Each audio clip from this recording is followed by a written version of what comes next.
Ang mabuting balita ng Panginoon ayon kay San Mateo. Ito ang lahi ni Hesukristo na mula sa angkan ni David, na mula naman sa lahi ni Abraham.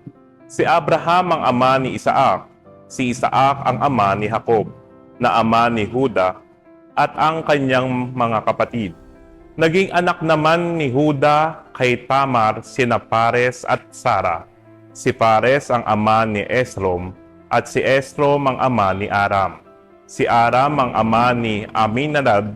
Si Aminadab ang ama ni Naason, na ama naman ni Salmon, na naging anak ni Salmon kay Rahab si Boaz, at naging anak naman ni Boaz kay Ruth si Obed.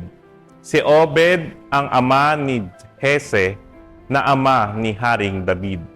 Naging anak ni David si Solomon sa dating asawa ni Urias. Si Solomon naman ang ama ni Roboam. Si Roboam ang ama ni Abias. At si Abias ang ama ni Asa. Si Asa ang ama ni Josaphat. At si Josaphat ang ama ni Joram, na siya namang ama ni Osias. Ito si Osias ang ama ni Jotam, na ama ni Akas. At si Akas ang ama ni Ezekias, at si Ezekias ang ama ni Manases.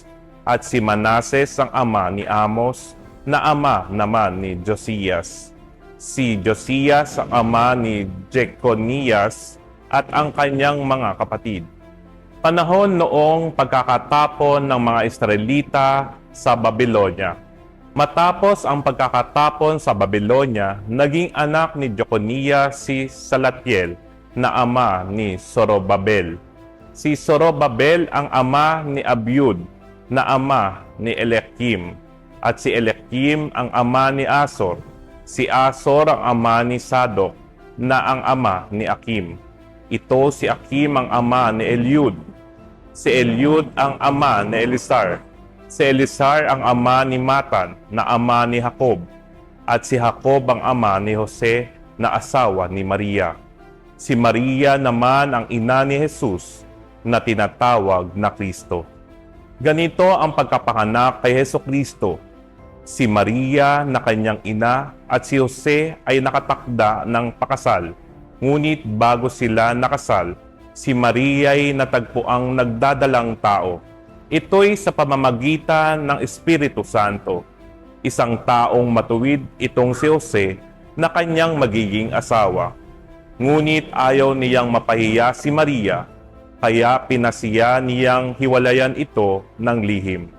Samantalang iniisip ni Jose ito, napakita sa kanya sa panaginip ang isang anghel ng Panginoon. Sabi nito sa kanya, "Jose, anak ni David, huwag kang matakot na tuluyang pakasalan si Maria, sapagkat siya'y naglihi sa pamamagitan ng Espiritu Santo.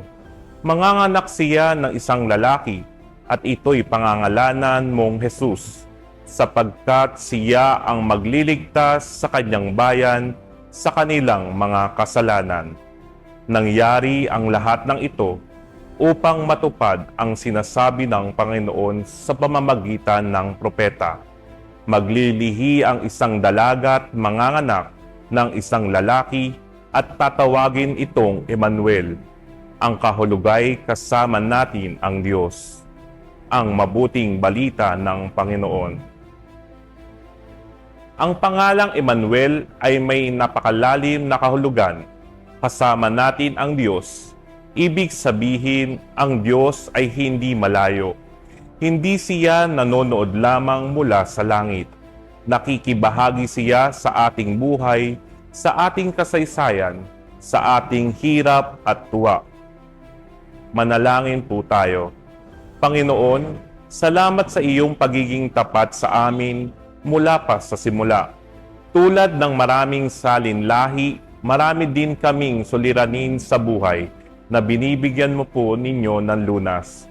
Tulungan mo po kaming maging tapat sa iyo gaya ni Jose at bukas ang loob gaya ni Maria. Sa mga panahong hindi malinaw ang landas at pagtahak sa buhay, palalahanan mo kaming Emmanuel ka, Diyos na kasama ko. Patatagin mo ang mga pananampalataya namin at gamitin mo kami para sa kabutihan at kahit sa simpleng paraan.